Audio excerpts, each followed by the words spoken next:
Good morning, everybody. Today we'll be doing Newton's laws. We'll be doing introduction of Newton's laws, not everything in Newton's laws, but we'll be doing introduction.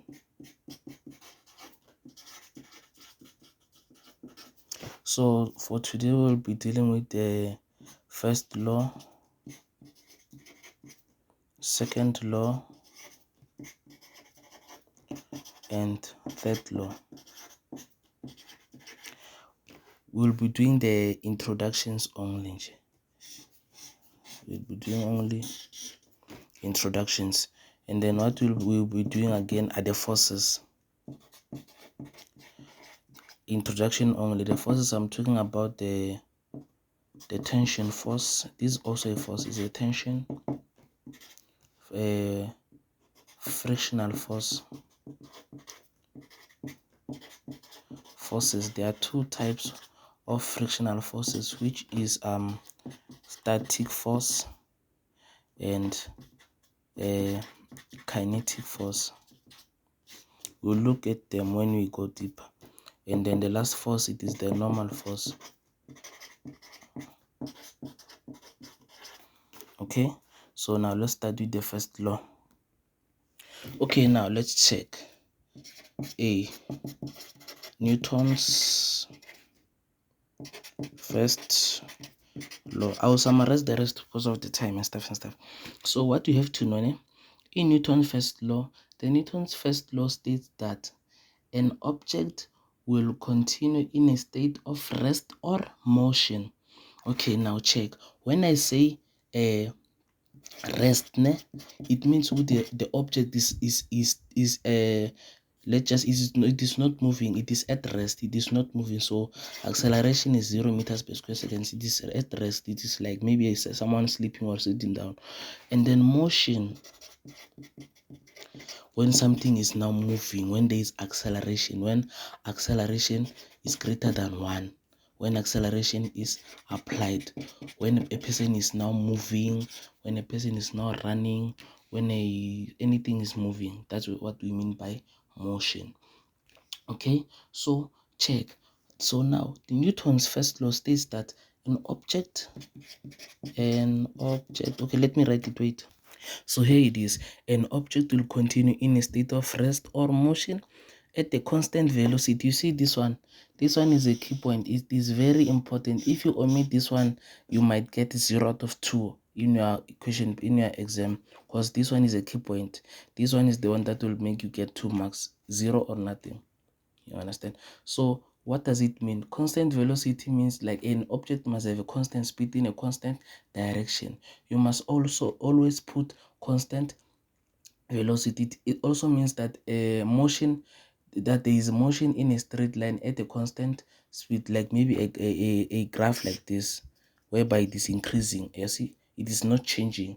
Like let's just say there is a graph of a car moving or accelerating. So the acceleration must increase day by day, and it must not be like this. No, it must go straight at constant speed. That's what it means by constant velocity, unless an unbalanced f net acts upon it. When I say f net, I mean like maybe a resultant force or anything. Like let's just say, okay, since you are done with the first, let me make an example. So we know what, like in the cars, we have to make to bulk our seat belts, and it because of what, maybe if the car brakes very harshly, so that it will not go forward when the car stops. So the reason why we put seat belt is to protect ourselves from hitting the dashboard or whatever. So that is what we mean by saying an object, a person will continue in a state of rest or motion unless if the car stops harshly, and then f net acts upon upon it. So when they say unless an unbalanced f net acts upon it, I mean like when the car stops and then you hit the dashboard. That's what it means. It basically means the Newton's first law. You see, so you must know it. In other words, a resultant force acts upon an object, and then another let me just clarify that example. A passenger maybe sitting in a vehicle that is moving at a constant velocity will be thrown forward if the vehicle suddenly had to brake, ne? Like if a vehicle has to stop like immediately, like as an emergency, maybe there's something in front, that's when a person will hit the dashboard. That is what I was saying. And then to continue that, this is because the passenger wishes to continue moving at the constant velocity in a straight line, which is what I was talking about here. So you just have to know that. And there is a term that is used in this Newton's first law, which is called inertia. What is inertia? Inertia, it is the resistance of an object to change its state of motion. There's a term that is saying the property of matter which maintains an object's state of rest or motion in a straight line is called inertia. You just have to know that. So in Newton's first law, you just have to know your law. You just have to know your law, and you just have to know inertia only. That is what you just have to know only. And the theory about this thing only. Just, you know what an object, okay, let's just say maybe I have this thing, this calculator here, it is at rest, so let's just say it is at rest unless an unbalanced force comes and acts upon it. That can I make an example? Okay, like this, you see it moved, you see it moved. So just have to know that. Okay, let's go to the second law. Okay, second law, I just wanted to say the term in my my space. Okay, it's fine. Newton's second law, it states that when a net force is applied to an object with mass m, the object will accelerate in the direction of the net force, then full stop. Acceleration is directly proportional to the net force and inversely proportional to the mass. So here you must note the full statement, because you must tell them if a net force is applied to the mass m, the mass will accelerate to the direction of the net force, and then acceleration will be directly proportional to the net force and inversely proportional to the mass. So you know, let me try and make the example. Okay, let's just say I take this thing of the what you call of the calculator, and I load it with some things here inside, so it makes the total mass of maybe 2 kg, and then I this is the the net force will be applied to this thing, to this what you call what something, a calculator, whatever. So if it is applied to this thing of the calculator, and it comes with a like full acceleration, greater acceleration, and it pulls it that side, this thing will go to the direction of the net force, since the net force was applied here. And then what you have to know again is that therefore acceleration is directly proportional to the net force, and then inversely proportional to the mass. So what I mean when I say inversely proportional to the mass, check. Since the mass does not change as the accelerator increases, then we can say that the force is equal to the acceleration. And then again, if you double the force, you double the acceleration. And then if you increase the mass at a given force, the rate of acceleration slows. Therefore, mass is inversely proportional to acceleration. That's what they mean when they are saying inversely. Then, when they say acceleration is inversely proportional to the mass, and then this Newton's first law, this Newton's second law is a long thing. You have it has many but it has many subtopics inside. It has many definitions, it has many things, but it is not that hard. So there is a force that is called equation that is called F net is equals to ma, whereby all the net forces are equals to mass and accelerator, to prove that this acceleration is directly proportional to the net force and inversely proportional to the mass. Okay, so let's continue. Under this second law, we have the tension, whereby maybe there is a block here, 5 kg, 2 kg, and then there is another one here which is 1 kg. You see, okay, 4 kg. So let's start with the tension, or I can write it like this. Don't forget on my first video that the forces are like the subscript of the force can be written as the first letter only. So let's check the tension. Now you have to know this: the tension is a force that is represented in a string, as a string. It is this one. This is the tension. This is the tension. So another thing that you have to know: the tension will have two different signs. You will have a positive tension and a negative tension. Why am I saying that? Check. If it happens that this 4 kg pulls the 2 kg to the right side, ne? This one, let's go to our Cartesian plane. I always told you to use your Cartesian plane. This is plus, this is plus, this is minus, this is minus. Okay, so this is going where? To the right, which is what? Positive. So right here for the 2 kg we have the what?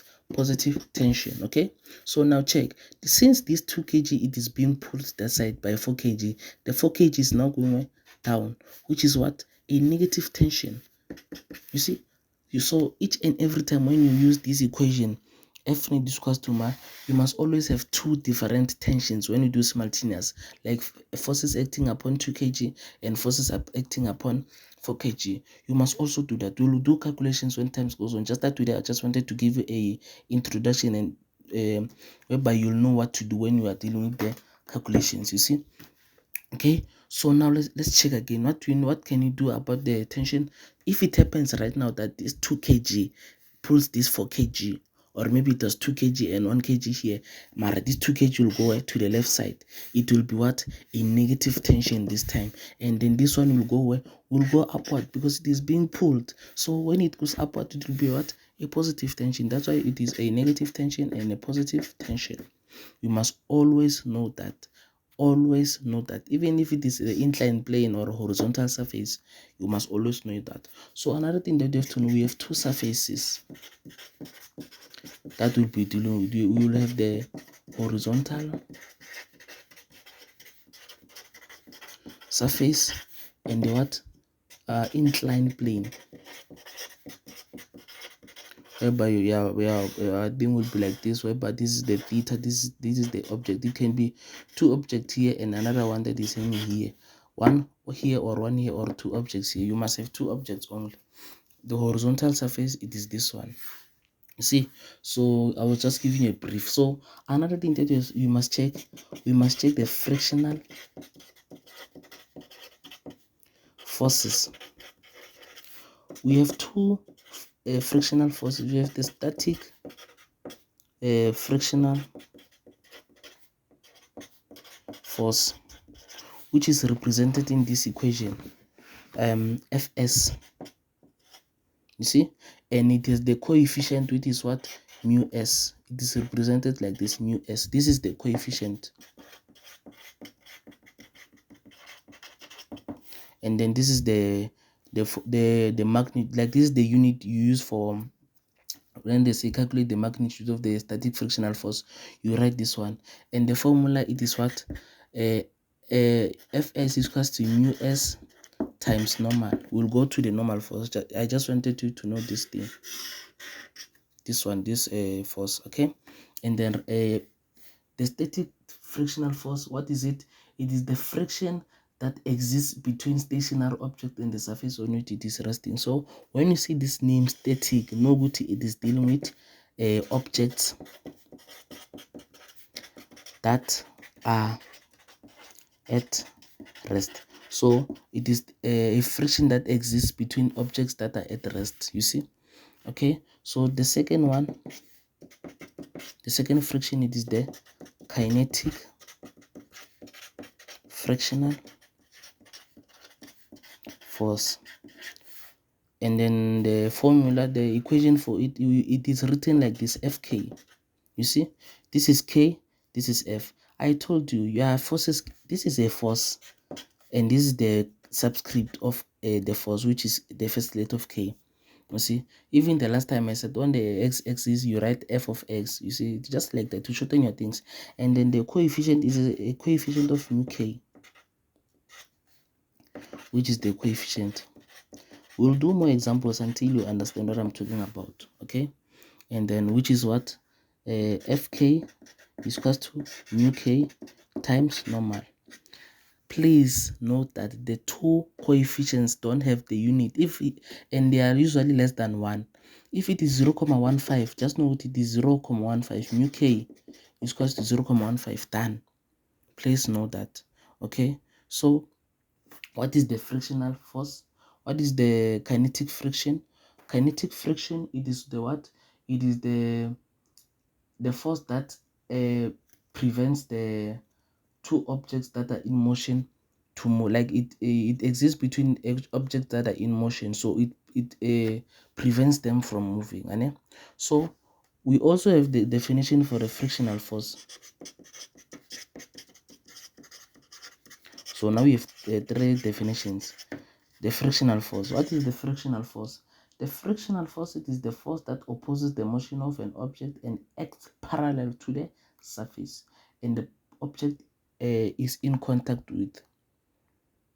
So the definitions, I don't care about the definitions, I just wanted you to know these things. And then we have the normal force, the last one for the day. What is the normal force? The normal force, it is the force that is exerted by a surface on an object in contact with. It is the force exerted by a surface on an object in contact with, and it always acts perpendicular. If it is here, the normal force always acts perpendicular to the surface. So it in the free body diagram that we'll be doing in the next videos, it will be like this. If this is here, it will always act what? Perpendicular. If it is here in the inclined plane, it will always act perpendicular. You see? So this one acts what? Parallel. This one acts perpendicular. Don't confuse the two. This one opposes motion of objects and acts parallel, and this one is the force that is exerted by a surface on an object in contact with and acts perpendicular to that particular object. You understand? So please, you just have to know that your first law, it is the law that states that an object will continue in a state of rest or motion at a constant velocity unless an unbalanced force comes and acts upon it. And then when you say rest, it is not going anywhere. When you say motion, something is happening, it is running or something. Newton's second law, the UFF discuss tomorrow, we have these terms that are here, like everything. Please know that. Please don't forget that. We'll do more exam questions so that you'll understand what I was talking about today. I was just giving you what were the introduction on. I hope you enjoyed the video and understood what I was talking about. Okay, sorry for being untidy. I'll improve soon. I'll stop using these things. I'll be using professional stuff soon. The more it grows, the more I will improve. With you guys, I'll grow my channel. So thank you very much. Please continue subscribing, like my videos, share and stuff. Thank you.